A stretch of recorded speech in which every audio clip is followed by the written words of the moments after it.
Welcome back to Scenes from the Screen, where we talk about all types of films and TV. Obscure, forgotten, prestigious, rotten, from must-see to, are you kidding me? Big screen and small, we cover it all. Who knows? You might discover a new gem or be reintroduced to an old favorite. My name is Sean, and I'll be your host. So we've known each other just slightly over 17 years. That's how you're starting this one. Yes. Okay. And we've been married for just a smidge under 15. Right. Okay, so I have one question. We're going to start off with Get Shorty. I mentioned it to you before. I've seen it before. You've seen it before. What are my feelings on Get Shorty? You really like Get Shorty a lot. It's one of your favorite movies. I mean, it's up there. I mean, Get Shorty is, well, let's go. I'll go into the story for those who don't know what Get Shorty is. Can we spoil this one? What? Yes, we can. Yeah, we'll spoil it because I'll put spoiler alert. Yeah, this is, well, yeah, it's 31 years old. Yes. So we can spoil this one. Yeah. And if you haven't seen it, you should. Anyway, so Get Shorty stars John Travolta as Chili Palmer, a loan shark who gets involved in the movie business when he sets out to retrieve money owed by a client who faked his own death. He finds that the movies may be as ruthless as loan sharking while trying to secure diminutive and celebrated actor Martin Weir, played by Danny DeVito, to star in a pet project by Gene Hackman's goofball producer Harry Zim. Chili has to sidestep gangsters Ray Bones and Bo Catlett, played by Dennis Farina and Delroy Lindo, respectively, while getting close to B-movie star Karen Flores, portrayed by Rene Russo. Chili also works for Momo and is protected, but when Momo dies of a heart attack after a surprise party, all of Momo's things fall under Jimmy Cap, who Ray Bones works for. And that's all. One of the best lines of the movie comes up later on when Gene Hackman's producer says, Momo Bones, where the fuck do you get these names from? Yeah. I love this movie. I can't sing its praises enough. I have to admit, when I first saw Get Shorty 30 years ago, I didn't really like it that much. Really? I did like it now better. I did actually like the movie. Okay. I didn't the first time I saw it. And so it's based on a book of the same name by Elmore Leonard. The script was by Scott Frank, and it was directed by Barry Sonnenfeld, who also did Men in Black, Addams Family. The screenplay is great. I mean, when your source material is Elmore Leonard, it's kind of hard to fuck that up, but people do. People can. Right. I had read somewhere where, I guess when they were writing the movie that they changed the dialogue, but Travolta insisted that some of Elmore Leonard's dialogue, all of it, as much as you can, be left in there. Because Elmore Leonard writes great dialogue. It's very terse, to the point. It's how people speak, too. Yeah. Like I said, I did enjoy it a lot more. I looked at it differently, too, this time. How so? I think the first time I watched it, I was looking at it as a John Travolta movie. And I didn't really think about it with the cinematography and the way it was directed. And I really didn't think about the dialogue as much. And to me, the first time I saw it was just stupid. I thought the premise was stupid. But this time I did really enjoy it. Did I have any influence on you with that kind of stuff, or like dialogue? And yes, you influenced me to look at movies differently than just watching them. Now I kind of look at them differently, and I tear them apart a little bit more and look at different things that I typically Is that good or bad? Good. I think it's good. Yeah, I think it's good. I mean, I noticed it before, but I just didn't have the language or the reason to talk about it before, I think. Like I might have said, I really liked, I like that movie. I'm not sure why. Now I know I like that movie because of how it was shot, or, the fast paced of the dialogue, or I only valued a movie based on the actors. I understand. Well, I was reading this book right before the movie came out. So I was about halfway through when it came out. So I'm like, I have to go see this. And I think I saw it by myself, which is weird because later on down the road, probably I think the next year or so, I had a friend who quoted this movie as much as I did. It actually follows the book. I'd probably 90% maybe. It's right there. I mean, and the book was so good. And I was like, I got to see this movie. I got to see. And the movie did not disappoint. No, like I said, I did enjoy it this time a lot. I Yeah. forgot who all was in it too. Oh, there's tons of people. And some of these are my favorite. Like I think too, when I first watched it, the only person I really knew was John Travolta. Of course, Danny DeVito I knew, and the old guy. The old guy. Oh, producer. Gene Hackman. Okay. Okay. So I knew those people, and this time, Dennis Farina is I love him in everything he does. He honestly, I love Dennis Farina. yes. I don't think anyone around that time was better at playing a bad guy, even a cartoonish one, as Dennis Farina. I mean, you see him in this, you saw him in Midnight Run, just fantastic. And he was great as a good guy too. Right. But I mean, he played a bad guy so well. He did. He always played that low level mafia, gets screwed over, but still does what he's supposed to do kind of guy in a funny way so well. Like, I can't think of the name of the movie where they filmed it in Miami and he was from New York and he had to go to Miami and he was sweating, and I'll have to think of that movie and see if you've ever seen it. And he's just awesome. I love him. So that made me like the movie more too, is all the other people that were in it. That my typical way of liking a movie is by the actors. So that made me enjoy it more. Yeah, I mean, that's what made me a fan of Delroy Lindo, because I'd never seen anything before that. Yeah. I mean, John Grease, who plays Uncle Rico and Pauline Dynamite, and Rusty on Seinfeld. Yeah, but James Gandolfini. Gandolfini's in it. And I totally forgot he was in it. And he was awesome. He was. And so he shares a scene with Gene Hackman, and they were in Crimson Tide the same year. So they did two movies together basically at the same time. Too. Yeah, Gandolfini has a small role in Crimson Tide as well. Wow. So, and the characters they're smart and savvy in varying degrees, even when they're generally stupid.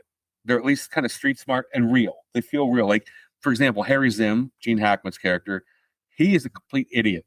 When Chili gives him specific instructions of what to do, and he disregards everything he says immediately. They don't believe Chili. Like, why would they believe that word is Shylock? Shylock, right. Yes.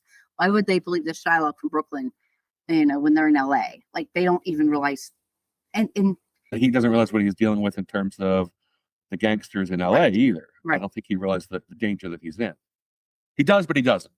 Right. I don't think because he goes, well, he says at one point, oh, I just told him that. He goes, what does that mean? Doesn't mean anything. But it does, because Chili says, well, I say what I mean. Right. And I think that he's not used to people not being afraid of him because they don't know him here.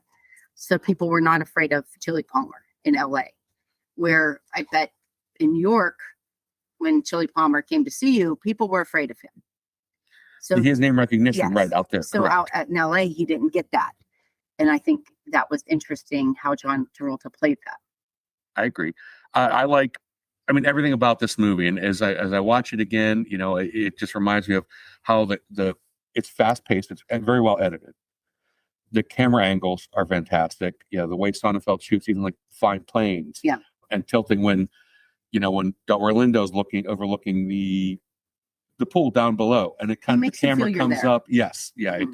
It's everything in this movie, not just the actors, everything is a character. Right, and when people walk, how the camera follows them, like it's weird because I didn't realize how many backs of the heads you really saw, because you feel like you're part of the movie because you're walking with John Travolta. Like, they don't show John Travolta walking towards the camera. Well, when he gets out of the cab, or not the cab, but he gets out of the other guy's car at the beginning. Yeah, right. And I love how I remember I told you that the woman coming out she opens the door to come out, but the door sticks, so he doesn't have to worry about opening too. And that's really great planning in terms of continuity and blocking. And that's not something I ever paid attention to, but I did like that a lot. And that was when John Travolta was doing his comeback, and I wasn't sure I was liking John Travolta at that time, and I think that kind of tainted my view of this movie. But like I said, I turned out that I really do enjoy John Travolta a lot. So he had a great run around that time. Mm-hmm. He had Pulp Fiction in '94. He had this in '95. He had Phenomenon in '96, which I liked. I know it's sappy. Michael. He did have Michael. Mm-hmm. Yep. So he did have a great run, which eventually he would squander. But that's beside the point. I can't picture anyone else as this character. No. Like, when I was reading it, this reminded me in a way of, I don't know if you've ever read the Fletch books, which eventually we're going to do the Fletch movies. But if you read the books, which I didn't until after I saw the Chevy Chase movies, I don't see Chevy Chase in that role. If I would have read those beforehand, I probably would have seen the movies. But I love the movies separately from that. So, but he does it so well. He's like an Italian gangster, which I never would have imagined. Yeah, he played an Italian in Saturday Night Fever, but I just wouldn't have pictured him ever as a gangster to have that, even with Pulp Fiction, not this kind of cool gangster. Right. Not this kind of gangster, no. He played it very flat and very, like, Chili doesn't have a lot of emotion. He's just very direct, very straightforward, and that's not typical John Travolta. So I really liked how he did that. Right. I agree. There's some great lines in this. I mean, this is a highly, highly quotable film for me. I don't know if I don't remember them all, but I like I just don't remember them. But there's one when they're at the table, they're meeting Danny DeVito, and he was late, and Rene Russo's like, he tells everybody what he's gonna order. And he goes, oh, that's why don't you look at the menu? And she goes, actors never order off the menu, or something like that. I thought that was really funny. And Danny DeVito, when he came, he did exactly what she said he was going. And then I want an egg white omelet. I want the shallot slightly brown. He ordered for the table, oil. And then he got up and left and never ate it. Right, never ate it. They didn't want anything. No, they didn't want that. They did. He ordered for them. I thought that was good. So like self-indulgent and narcissistic. Narcissistic. Yeah, like they're so important just because they're an actor. But in terms of, more lines that this one I forgot about this time around, where when he goes to see the guy who defrauded the insurance company with his wife, he goes to see the wife. Oh, yeah. And she says, "I trust you, Chili. I think you're a decent type of man, even if you are a crook." Right. There's just such great lines. Crook. He didn't sneak around. No, he was very upfront with people. Right. He was very direct and upfront. He was a nice person, and also a loan shark. Yes. Yeah. More lines. Again, Dennis Farina probably has the best lines of this film. Does. It's chilly inside. It's chilly outside. It's a regular fucking chili fest. Or the one I used to use all the time. They say the fucking smog is the fucking reason you have such beautiful fucking sunsets here. That is genius. Yeah. And the way he delivers, he's so bored, when he's saying it. He hates it there. Oh, he does. Absolutely. So much. And he's just so fed up, and he hates John Travolta. So going to LA made him hate John Travolta's character, Chili Palmer, even more, because he doesn't like the heat and the weather and all that crap. He just hated everything. Yeah, what I love about this movie too is it really pokes fun at the movie business and celebrity in general. Celebrity a lot, yeah. I saw something in this film I told you that I'd never seen before, and I wanted you to notice it. Is when Chili is in the airport and he goes to buy some souvenirs because he knows he's being set up, so he wants to kind of put stuff in a locker. So while he's standing there, nearly every magazine on that rack has Martin Weir. Martin Weir's face on it. Even Playboy had his name on it, which I thought was the most hysterical. I was actually looking to see if his face was somewhere on that, like where they hide the bunny and all the covers of Playboy. I thought maybe Danny DeVito would be on there somewhere. But I mean, he was in Forbes. He was on, obviously Newsweek, stuff like that. But we see him on Forbes magazine for what reason? I mean, that was hysterical. Yeah, it did say about how celebrities become big for not really any reason. I like how Danny DeVito, we all know his physique. And they were talking about him playing roles and how he could do these great roles of these big men. And Danny DeVito is just not a big man, and it just shows you how fake Hollywood is. He's just not a big man. And that's where the title comes from, to Get Shorty. In terms they're trying to get him to be it in the movie Mr. Lovejoy, but it turns out he's more interested in John Travolta's kind of autobiographical tale of going after the man who defrauded the airline, for faking his own death. So the only issue I had, and I told you this, was that weird angle of Travolta from the side when he and Rene Russo are talking to Danny DeVito.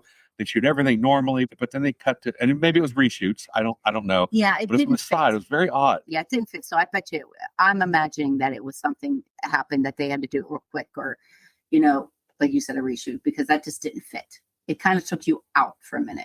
Yeah, and that's something I noticed it before, but it doesn't bother me, but it kind of does. Yeah, now, when there's some asshole sitting next to you that points this out, kind of took me out of the film. Yeah, I'm sorry, but I just thought, you should know.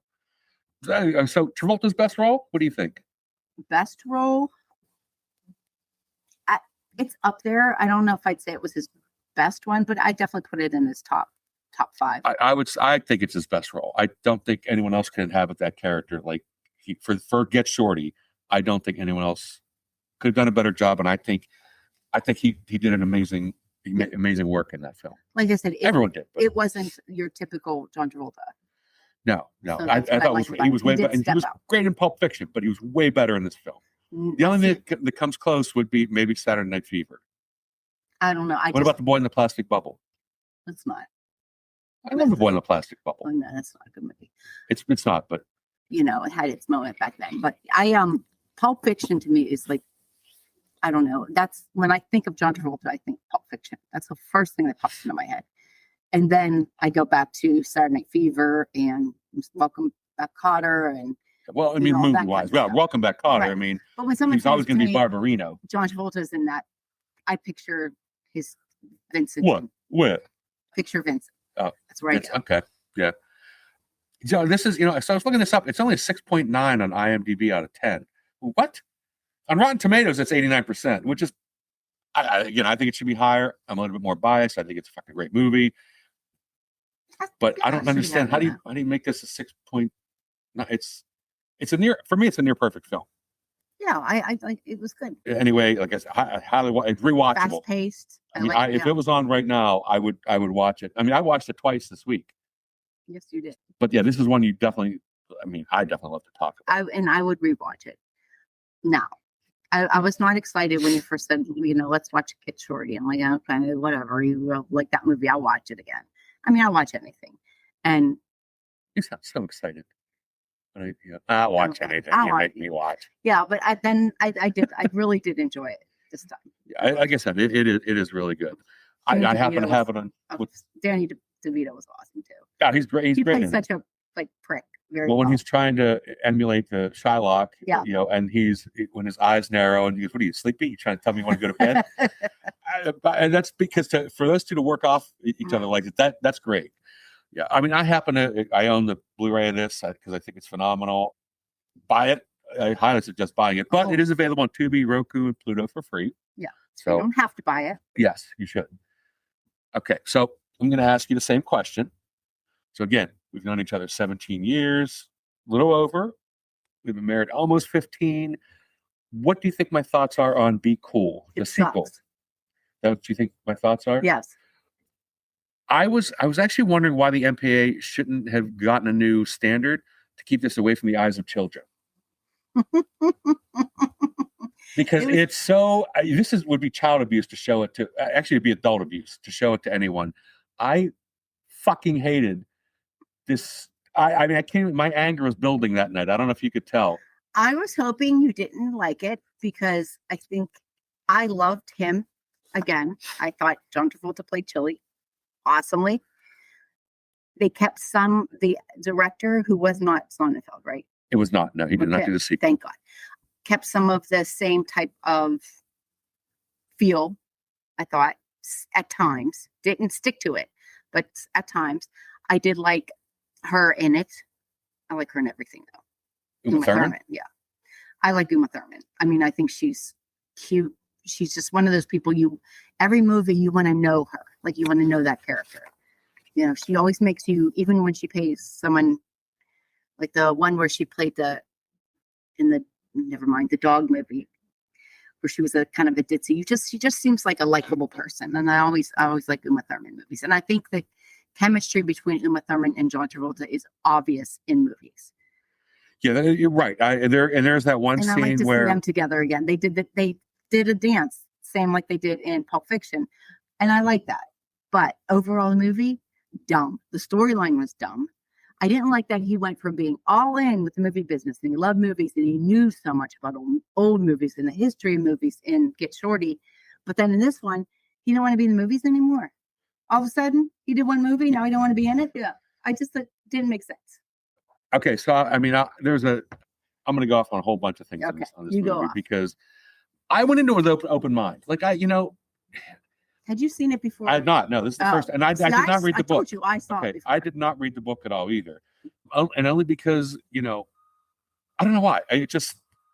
Maybe back then I just didn't have the time and I forgot about it. So I didn't read Be Cool. So I don't have anything to base it on whether it's, I'm going to guarantee that fucking novel was way better than this film. But I went into it with an open mind. I'd heard that it wasn't a great movie, but it's not like, it basically just existed. Like the movie just existed. Yeah, we don't always agree with what people say about movies. No, so people But I mean, I've never heard anybody talk about this, and for good reason. Because I would admit that I saw it either. See, when I first watched it, I heard people talk about it and was like, "Oh my God, how could they have gone so shitty?" Well, normally I give a brief synopsis, but I already did. because it's the same as the fucking first movie we talked about. It's literally, I mean, everything is the same. I was getting so irritated because that's the exact same plot, but in the music business. And it's not, I mean, it's like it's like, oh, well, what worked in Get Shorty? Okay, well, you know what? Let's just water it down and repeat it. I mean, there wasn't a wasted shot in Get Shorty except for those cutaways, remember that I mentioned. But in this one, the camera lingered way too long on some parts. Like maybe even on Chili's face when they should have just cut it. But I don't know. It was, I don't know who to blame for this. I'm pretty much everybody. Well, like I said, I think it's a stupid movie, but there are some reasons why I think it's worth watching in a way, because I liked Uma Thurman and John Travolta. Yep. I also liked the singer, Andre. Well, so there are two saving grace in this movie. Andre 3000. Yes, he was funny. Very it got a little good caricaturish, I think cartoonish at times. That whole scene with the rap thing, it was just, if I was like Cedric the Entertainer, he was good too. But I think it was over the top. It was Christina Milian, I believe is how you pronounce her name, is singer Linda Moon. But I mean, it was if you made a story, it was a video, right? And that's yes, and it was I think almost the same length as Get Shorty, but it felt long. Because all they did the whole song she sang, and it was just a video, and that kind of shit does not happen. But I mean, her character could have been in, like, her situation was interesting, right? Yeah, I did like that. But and her character could have been more interesting. It's a Chili Palmer movie, obviously, but man, and how she just trusted Chili immediately. She just right in with them. Never met him before. You gotta trust Chili. Like, I mean, I know he gives the vibe off that he's going to take care of you, and that's why he's such an awesome character. Is he's strong and sensitive and a man, and he'll take care of you in an appropriate way. Like, and he really liked her singing, and I got that, and I was okay with that. But then I thought all the other characters were just so stereotypically like stupid, like in caricatures, like the rap stars being gangsters. Like, right? If I was a rap person or in that to me is offensive. Like, not all rappers are gangsters. Right, I agree. And I mean, don't forget, this is 2005. I know. So, I mean, the caricature that bothered me the most was The Rock playing the gay guy. Yeah. This was a mean-spirited film, too. Yes. It was very mean. To me, it was racist. Absolutely racist, yes. And I don't know if it's because we're looking at it with a 2026 lens, but it was racist and sexist and homophobic. And I don't think so. I think we would have thought that back then too. Yeah. And it was directed by an African American, F. Gary Gray, who did Friday. He did The Negotiator, The Italian Job. So he's a decent director. I just don't understand. I think honestly, I mean, I can't lay the total blame on him. I think it was more studio. It was more of a money grab. Yeah. For anything. Oh, hey, we could build it off that. I mean, it took 10 years. Right. From the original, and that's not helping either, because Travolta did not seem comfortable as Chili Palmer in this one at all. Did not. He seemed very lackluster. It was not with the same energy. And hey, man, you can probably not you, but like you can argue, oh well, he's tired of the movie bit. He's going in. I could buy that, but Chili would still be Chili. By the way, you mentioned him dancing with Uma Thurman. Chili does not fucking dance. No, Chili Palmer does not dance. Palmer would not. That bothered me too. Yeah, like, it was almost like they took shit from the 90s. Where's Rene Russo? Well, he got tired of movie business. Got tired of Karen Flores too. The way they made it seem, the timeline between Get Shorty and Be Cool was a short time in between. I agree. Right. The movie made you think like it was, next year or something. Right. So she was his production partner. Like, where was she? Why wasn't she pissed that he didn't want to do movies anymore? Why wasn't there some kind of even a reference towards her? Because he really respected her and liked her in movies, and she was a big influence, and that bothered me. The girl, the singer Linda Moon, meets Chili Palmer. Chili Palmer knows Uma Thurman's character. Well, for James Woods, who gets murdered at the beginning. That's his wife. That was a waste. And then she was on a tour bus with Aerosmith, and they remember her, which was stupid and ridiculous. First of all, never. But look at the movie. You might as well just throw that shit in. And then the next night, Linda Moon is on stage with Aerosmith. Of course. Why wouldn't she be? That was just, you could have done something else to make her become famous. It didn't have to be that. It could have been like I mean, I don't know if Viral really existed back in, well, so if it was released in 05, you had to be like 03, 04 is when it was being shot, probably 04. But that was the beginning of kind of like so maybe, I don't know. She could have made one video and they put a video on MTV. That happened quick back then. Right, exactly. Yeah, that was still a thing back then. And so it was just, and the video I thought was dumb.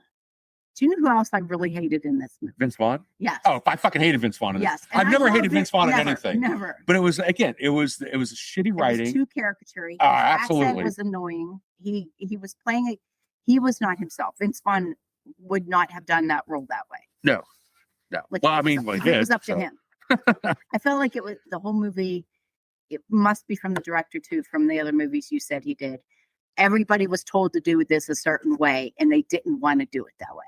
Right. I get the feeling Travolta did not want to be there. So I don't know if he was contractually obligated to do a sequel. I wouldn't think so. Because how do you know fucking Get Shorty when he signed that was going to be, but maybe it was because Elmore Leonard hadn't written a sequel yet when Get Shorty came out. So I don't, unless he was under contract to the studio. And there had to be some reason because, I mean, maybe it was him and Uma. There was a reason for them to be back together again in something. Well, yeah, because they used all the 90s stuff. They brought her back. They brought Harvey Keitel from Pulp Fiction back. It was just, hey, let's all get together and relive the 90s. Yeah, it's a movie where Harvey Keitel sucked in it. Harvey Keitel does not suck in a movie. Right. I agree. I completely agree. Like I said, my favorite character, the only character I enjoyed watching was the Andre 3000. He was cute in it. I thought he played the silly, doofusy rap gangster guy in a funny way, and it was cute. I think it helped because F. Gary Gray did direct a lot of Outcast videos, so they probably had a good relationship, relationship as it was. I liked him in it, and I thought Cedric the Entertainer was good. I thought he was too. He was a highlight of the movie with his daughter, well. and how he was a businessman and highly respected. Give me a movie based on that, and him, and Andre 3000, and the girl. Linda Moon, and you got a movie there. It wasn't a Chili Palmer movie anyway. It wasn't him. To me, that was not the same character that was in the first one. Chili Palmer loved movies. That's the basis of Get Shorty and his character. And so here a couple other things that really bothered me. So one was I was reading an old review by Roger Ebert, back in 2005, and Ebert said that he liked that line when Chili Palmer's talking about how he speaks. He says nothing more than I have to, if that. Do you know how many times they repeated that line in this film? It was like 5 or 6. Mm-hmm. And that's probably why they used it. Oh, it tickled Roger Ebert's nads, so we'll have to use it again. He'll give us a great review. And the look at me does not come across as menacing as it did in the first. No. And it was that underlying menace in Get Shorty. But again, the same in Get Shorty, like when Zimmer, the producer, didn't listen to Chili and do what Chili said. Uma Thurman's character doesn't listen to Chili and do what Chili said. Again, repeating the exact same thing. And Vince Vaughn pulls the thing where he tries to double cross him. Yeah. Whereas Harry Zim did it was literally the exact. I mean, the whole fucking movie was Get Shorty in the music business, and it sucked. And but he even knocks out. He takes out the Rock's character like he did Gandolfini. You're like, breathe for me. I'm like, dude, it's like literally a shot by shot remake. And I'm sorry. I agree that you can sneak up on someone and hit them in the throat and knock them down. But John Travolta is not going to overtake The Rock. Well, the gay Rock? Well, I don't think he knew he was gay or something, wasn't it? I don't know.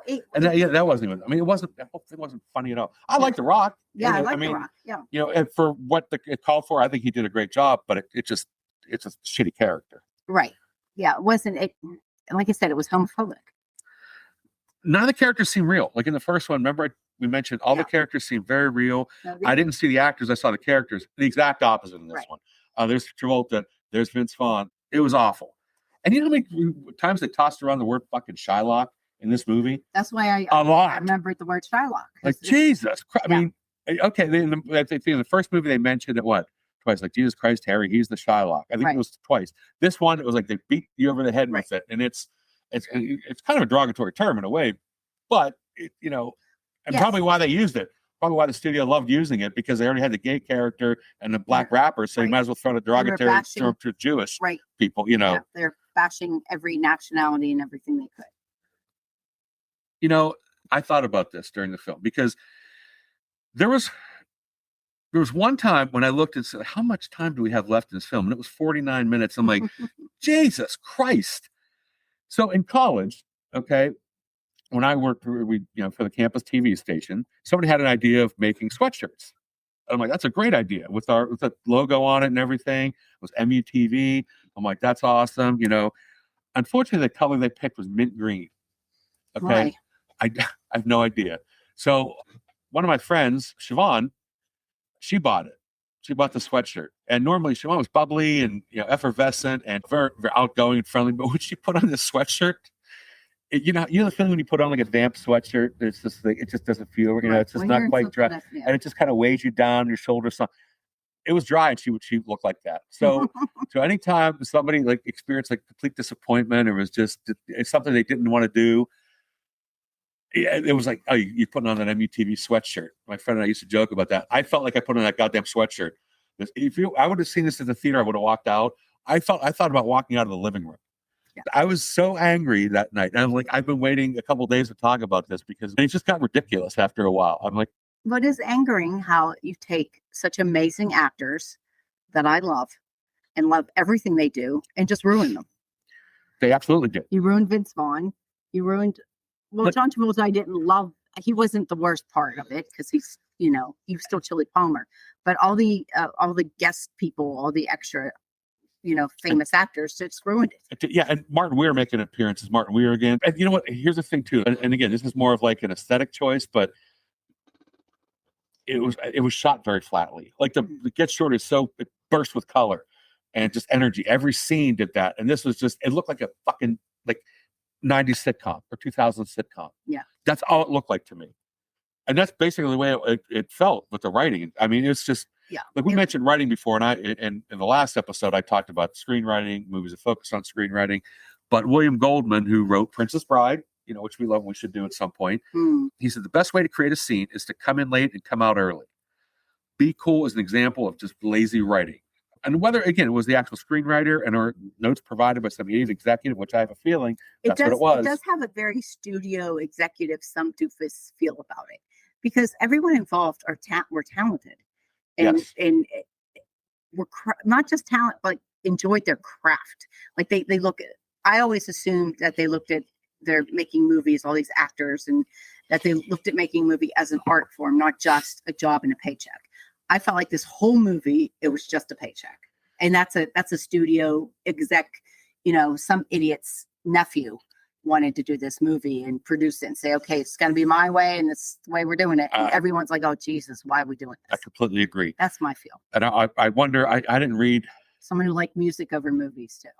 Yeah. Well, I mean, that was the premise of the book, that Chili went into the music business as well. Then I disagree with the author then. But then again, I know it can't be as bad. I'm going to have to read the book, but it can't be as bad because Elmore Leonard's stuff really has not been that bad. Well, Elmore should have thought that you can't make Chili Palmer, old history of movies, because in the one scene in Get Shorty when he's in the theater, it was an old movie, and he's Touch of Evil, and he's reciting the lines, and like you can't have someone that in love with film to know that kind of stuff to just not. I mean, I understand the movie industry kind of tainted him because of the, you have to kiss ass and all that kind of stuff. I get that, but not after that short period of time. I think they should have, I don't know, maybe have him do a slew of movies in between time and talk about all his. Yeah, they never mentioned any movies that he did. Well, a couple. One. Yeah, except one or two with Martin Weir's Get Leo. Yeah, I think they did. And again, I think it was like the sequel-ish, and they do kind of poke fun at it being a sequel, but it just wasn't funny. It was like I heard you chuckle a few times. Like I was actually angry the entire time. 3000 or Cedric the Entertainer. Yeah, I mean, I didn't even chuckle at that. As much as I liked him in it, I mean, this is one of the worst films I've ever seen. I rarely get angry watching a movie. I think another one I could toss out there too is Revenge of the Sith. I saw that in the theater, and I was angry watching it because it fucking blew. And this is worse. I mean, I think this is worse because of you wasted all that talent. Right. And I think around this time, you wasted the opportunity of working with these amazing people. I agree. Who are funny. Vince Vaughn is. I mean, me and Vince disagree on some things right now, but I still love Vince Vaughn. Yes, I completely agree with you. I mean, in like Wedding Crashers, you have Swingers, you have and you the haven't Internship. seen him in the one movie that I love him in when he plays Lester the Molester. Is that Clay Pigeons? Yes, Clay Pigeons. Yeah, I've not seen that. I love it. I watch Vince. I watch a movie just for Vince Vaughn, and I will continue to do that. His big misstep was Psycho, that shot-for-shot remake, and that not. I mean, it was just a bad film. But that's not Vince Vaughn. I agree. Yeah, I mean, it was trying to explore different things. But Vince, he's not Academy Award winning Vince. He's Vince Vaughn. He should be, but he's so talented in those types of roles, and they just ruined it. He was great in True Detective in a dramatic role too. Yeah, I mean, I know people didn't like that season. I thought it was okay. Yeah, and Clay Pigeons is slightly dramatic. I mean, he's a serial killer, but it's just you ruined it. You ruined Vince Vaughn for me. You ruined The Rock. I love The Rock in movies. I do too. He's very. Remember The Rundown with Sean William Scott? And that movie's great. Yeah. And we got to do that because I haven't seen that. Maybe The Rundown and Romancing the Stone would be a good double feature. He's enjoyable. He's just someone you'd like to see. Like, he just seems like a genuine person. And this destroyed that for him. It just took them all out of what they are good at on the screen, what they bring to the screen. They took all these actors and just destroyed it. And just took all that goodness away. I agree. And right now this one is, what is it on IMDb? 5.6. How it's 5.6 is beyond me. That's not much lower than the Get Shorty, but there's a huge difference on Rotten Tomatoes, which Get Shorty was 89%. This one is 29%, which I still think that's more realistic. Is way too high. 29% is just to watch the people that you see. And Uma Thurman looked gorgeous on screen. Yeah, that was around her Kill Bill time too. I think probably a little bit right after the Kill Bill. That's what I'm saying. Like, she wasn't as young as she was in other things. She's fun, strikingly beautiful, and she was fun to watch. I agree. Like I said, I hated this movie, and I would never watch it again. I'm sorry, I made you watch it twice. Like, watching I'm like, oh Christ! You would have told me no. No, because I didn't want to. And you said I never saw it, and I didn't want to ruin it for you by telling you it sucked. You could have just said, like, I want you to watch it. I want to see what you think about it. No, because I would have said that, you'd have been like, you didn't like it, did you?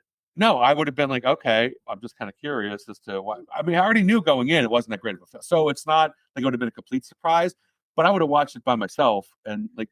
But we still watch some movies that get 29% and really enjoy them.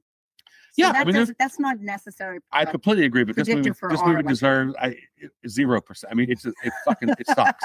It sucks so bad. I was so angry. Just thinking about it. When you tell me like, oh, be cool, the movie, it sucks. It just No, I don't even care where it's for free. I think we watch it on Tubi if I'm not mistaken. Don't watch it. Don't. No, avert your eyes. No. Do not watch this. Maybe watch clips on Andre 3000 in it. You can watch the clip. Yeah, you're not missing much if you just watch a 2-minute segment of him. The one scene where they're in the office with Cedric at the entertainer's office, and his gun goes off, and he goes, "Why give me a gun?" He throws it. That was cute. Yeah, I mean again, that made me laugh. But by that time, it was too late in the film for have any redemption whatsoever. For me even to chuckle because I was so angry. I was boiling over at that point with just how bad it was. Like I said, that when I turned that on, it was like I wish there was a camera on my face. When I was like, wow, how much time was left? When I saw that 49, it was just, you remember this cartoon, you see like the little volcanoes in people's eyes, and like the steam blowing up. That's exactly what I was getting. I'm like, Jesus Christ, how much, let's fill it in with more Get Shorty shit retreads. So yeah, again, watch Get Shorty. Yes, definitely watch and just forget this exists. Yeah, take it. Don't bring it up again. If I was John Travolta and Uma Thurman, I would take it off my resume. As all the like they need to, I see here that you were in you were in Be Cool. Well, that's like Michelle Pfeiffer in Grease 2. Grease 2 is awesome. And we're gonna do what I want to do Grease and Grease 2. We're gonna do that. Some people would say, she needs to take that off her resume. So a lot of people I've read that, and she doesn't even talk about it. I don't know why I'd embrace that shit. I love Grease 2. Grease 2 was a good bad movie. It was. This was a bad movie. Oh, this is absolutely horrible. Yeah, this is not again. Maybe it was too many talented people. No, it just sucked. I don't care. That wraps up another episode. So make sure you hit that subscribe button and download new episodes every Saturday on your favorite podcast platform. For Scenes from the Screen, I'm Sean, and thanks for listening.